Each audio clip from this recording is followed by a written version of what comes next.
శివ భక్తుడు.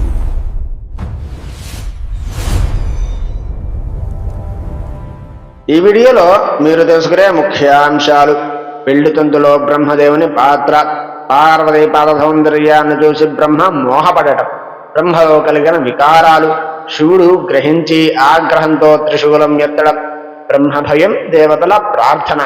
ఇదంతా నీ మాయే స్వామి అని విష్ణువు వివరణ. శివుడు శాంతించడం, పెళ్లి కొనసాగింపు. కామం ఎవరిని వదలదు అని మాయ చాలా శక్తివంతమైనదని తెలిపే ఈ ఘట్టాన్ని తప్పకుండా చూడండి. అలాగే మా ఛానల్ కు సభ్యత్వం పొందండి, లైక్ చేయడం మర్చిపోవద్దు. వాగర్థావివ సంపృక్తౌ వాగర్థ ప్రతిపత్తయే జగతః పితరౌ వందే పార్వతీ పరమేశ్వరౌ. పరమేశ్వర స్వరూపమైన శ్రీ శివమహాపురాణ పఠనములకు నమస్కారము. ఇక ఈ వీడియోలో బ్రహ్మదేవుడు మోహం పొందుట అనే ఘట్టం గురించి తెలుసుకుందాం. బ్రహ్మదేవుడు నారదునితో ఈ విధంగా చెబుతున్నాడట: అప్పుడు నా ఆజ్ఞ చేత బ్రాహ్మణులు అగ్నిని వెలిగించారు. శివీశ్వరుడు పార్వతిని ప్రక్కన కూర్చోబెట్టుకొని హోమము చేశాడు. శివుడు ఋగ్యజుస్సామ వేద మంత్రములతో అగ్నియందు ఆహుతులను కూడా ఇస్తున్నాడు. కాళీ సోదరుడైన పైనాకుడు గజహోమాన్ని చేయించాడు. నారద, అప్పుడు పార్వతీ పరమేశ్వరులిద్దరూ లోకాచారం అనుసరించి యథావిధిగా ఆనందంతో అగ్నికి ప్రదక్షిణ చేశారు. అక్కడ వెంటనే పార్వతీపతి అద్భుతమైన లీల చేశాడు. ఓ నారద, దానిని నీ ఎందున్న ప్రేమతో నేను చెబుతున్నాను అని అన్నాడట. ఆ సమయంలో నేను శివమాయ చేత విమోహితుడనయ్యాను నారద. ఆ మోహంతో దేవి యొక్క పాదములను చంద్రబంక వంటి కాలిగోళ్లను చూశాను. ఓ నారద, ఆమె కాలిగోటి ఇందన్న ప్రతిఫలిస్తున్న దర్శనము చేత నాలో కామవికారం ప్రవేశించి నా మనసు అల్లకల్లోలమైనది నారద. నేను కామమోహితుడనై ఆమె పాదాలను తేరిపార చూశాను. ఓ నారద, నా కామ వికారమును గ్రహించిన మహాదేవుడు మిక్కిలి కోపించి నన్ను చంపడానికి సిద్ధపడ్డాడు.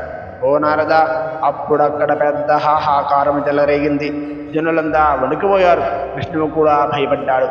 ఓ నారద, కోపంతో మండిపడుతున్న నన్ను సంహరించడానికి ఉద్యమిస్తున్న శంభుడిని విష్ణువు మొదలైన దేవతలు ఇలా స్తుతించారు. నారద, ఓ దేవదేవ, జగత్తును వ్యాపించి ఉన్నవాడా, పరమేశ్వర, సదాశివ, జగత్ప్రభు, జగన్నాథ, జగత్స్వరూప, ప్రసన్నుడు కావాలి. సమస్త ప్రాణములకు ఆత్మ కారణము ఈశ్వరుడు నువ్వే కదా. నువ్వు వికారహితుడివి కదా, వినాశము లేనివాడవు కదా, నిత్యము నిర్వికల్పము అక్షరమైన పరబ్రహ్మము నువ్వే కదా. ఆది అంతము మధ్యము ఇది మరొకటి నేను నాకంటే భిన్నము మొదలైన భేదములు లేనిది అవ్యయము సచ్చిదానంద ఘనము అయిన పరబ్రహ్మము నువ్వే కదా. ముముక్షువులు జడబ్రతులు అయిన మునులు యహపరముల నందు సంగమును విడిచిపెట్టి నీ పాదపద్మను మాత్రమే సేవిస్తూ ఉంటారు కదా. పూర్ణము, అమృతము, శోకరహితము, నిర్గుణము, ఆనందఘనము, వ్యాఘ్రత లేనిది, వికారములు లేనిది, ఉపాధి కంటే భిన్నమైన పరబ్రహ్మము నువ్వే కదా. జగత్తు యొక్క సృష్టి స్థితి లయములకు కారణము నువ్వే కదా. ఆ జగత్తుకు ఆత్మప్రభువు నువ్వే కదా. సర్వవ్యాపకుడువైన నువ్వు ఏనాడు జగత్తు మీద ఆధారపడలేదు. నువ్వు ఒక్కడివే అయినా కార్యకారణము రూపము గల కార్యకారణ రూపములను పొంది ద్వైతమును అద్వైతమ స్వరూపములుగాను ఉన్నావు కదా. ఒకే బంగారము ఆభరణములుగాను స్వరూపముగాను ఉన్నది కదా. వస్తుభేదము లేనే లేదు కదా. జనుల అజ్ఞానము చేత నీ యందు భేదము చూస్తూ ఉంటారు కదా. కనుక భ్రమను నివారించడం అత్యంత ఆవశ్యకం స్వామి. ఉపాధికు అతీతుడు నువ్వే కదా. కనుక నీ యందు భేదము లేదు స్వామి. ఓ మహేశ్వర, నీ దర్శనం చేత మేము ధన్యులమైనాము. దృఢమైన భక్తి గల మానవులకు ఆనందమునిచ్చే ఓ శంకర, దయ చూపించు. జగత్తుకంతటికి కారణము నువ్వే, కానీ నీకు మాత్రం కారణము లేదు. ప్రకృతికి అతీతుడైన పురుషుడువైన నువ్వు విశ్వేశ్వరుడు, జగన్నాథుడవు, వికారములు లేనివాడివి, పరాత్పరుడివి. ఓ ప్రభు, ఈ బ్రహ్మని అనుగ్రహంతో రజోగుణ ప్రధానుడైన విరాటూపుడు కదూ, లోకములకు పితామహుడు కదూ, సత్వగుణ ప్రధానుడైన విష్ణువు పురుషోత్తముడైనాడు కదూ. ఓ పరమేశ్వర, తమోగుణ ప్రధానుడైన కాలాగ్ని రుద్రుడయ్యాడు కదూ. కాని పరమాత్మ గుణాతీతుడు అయిన సదాశివుడు సర్వవ్యాప్తి మహేశ్వరుడు. ఓ విశ్వమూర్తి, ఓ మహేశ్వర, అవ్యక్తము నుండి పుట్టిన భూతాది అయిన మహాతత్వము, భూతతన్మాత్రలు, ఇంద్రియములు నీ చేతన అధిష్ఠింపబడి ఉన్నాయి కదా. ఓ దేవదేవ, పరమేశ్వర, కరుణానిధి, శంకర, ఈశ్వర, పురుషోత్తమ, ప్రసన్నుడు కావాలి. సప్త సముద్రాలు నీకు వస్త్రములు లాంటివి కదూ. దిక్కులు నీకు మహాభుజాలు కదూ. భూలోకము నీకు శిరస్సు లాంటిది కదూ. అగ్ని, సూర్యుడు, చంద్రుడు నీకు కందులు లాంటి వారు కదూ. ఓ ప్రభు, మేఘములు నీ కేశపాశములే కదా. నక్షత్రాలు, గ్రహాలు మొదలైన నీ అలంకారములే కదా. ఓ దేవదేవ, విభో, పరమేశ్వర, మేము నిన్ను ఏ విధంగా స్తోత్రం చేయగలము? నువ్వు వాక్కులకు అందవు కదా. ఓ శంకర, నువ్వు మనసుకైనా గోచరమయ్యేవాడివి కాదు. 5 ముఖములు కలిగిన, 50 కోట్ల రూపాయలు కలిగిన, భూర్భువ సువర్లోకములకు ప్రభువైన సర్వోత్తముడైన జ్ఞానస్వరూపుడైన రుద్రునకు అనేక నమస్కారాలు. ఇదమిత్తముగా నిర్దేశించడానికి వీలు కానివాడవు, నిత్యుడవు, విద్యుత్ వలె ప్రకాశించే రూపము గలవాడవు అయిన శంకరుడి దేవునకు అనేకములైన వందనములు. కోటి విద్యుత్తుల కాంతి గలవాడవు, సుందరమైన 8 రూపములు ధరించి లోకమంతటా వ్యాపించి ఉన్నవాడు అయిన శంకరునకు అనేక నమస్కారాలు అంటూ స్తోత్రం చేశారట దేవతలు. దేవతందరి ప్రార్థన విన్న భక్తవత్సడైన పరమేశ్వరుడు ప్రసన్నుడై బ్రహ్మనైన నాకు వెంటనే అభయమిచ్చాడు. ఓ నారద, అప్పుడు అక్కడ విష్ణువు మొదలైన దేవతలు, మునులు చిరునవ్వుతో గొప్ప ఉత్సవం చేసుకున్నారు.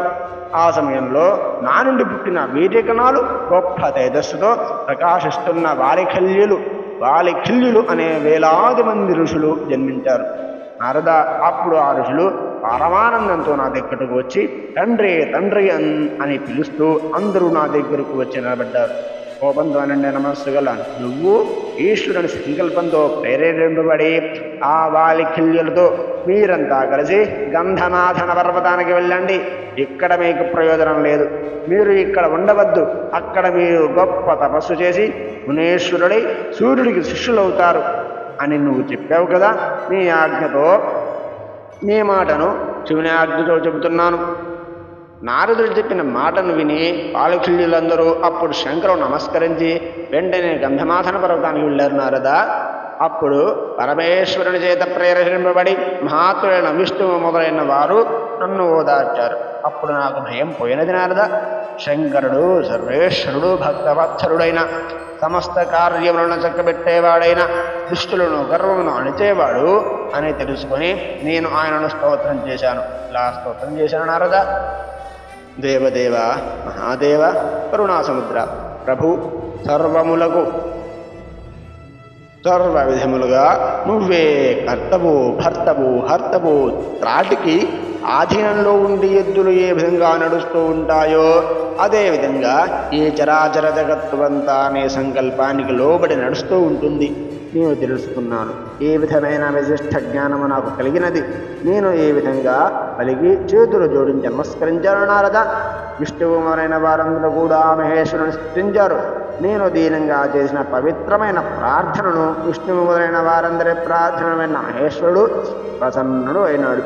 ప్రీతిని పొందిన మనస్సు గల ఆ మహేశ్వరుడు నాకు అభయమునే వరముగా ఇచ్చాడు. ఓ నారద, అందరూ ఆధీనమైన సుఖమును పొందారు. నేను మిక్కిలి ఆనందమును కూడా పొందాను. నారద, హరి ఓం తత్సత్. ఇంతటితో బ్రహ్మదేవుడు మోహన బంధుడా అనే ఘట్టం పరిసమాప్తి. రేపటి వీడియోలో దేవత, ఋషి, స్త్రీలు శివునితో పరిహాసాలాడుట అనే ఘట్టం గురించి తెలుసుకుందాం. స్వస్తి. ఇప్పటి వరకు చూసిన ప్రతి ఒక్కరికి ధన్యవాదాలు. ఇలాంటి అద్భుతమైన వీడియోల కోసం ఇప్పుడు శివభక్తుడు ఛానల్ని సబ్స్క్రైబ్ చేసుకోండి.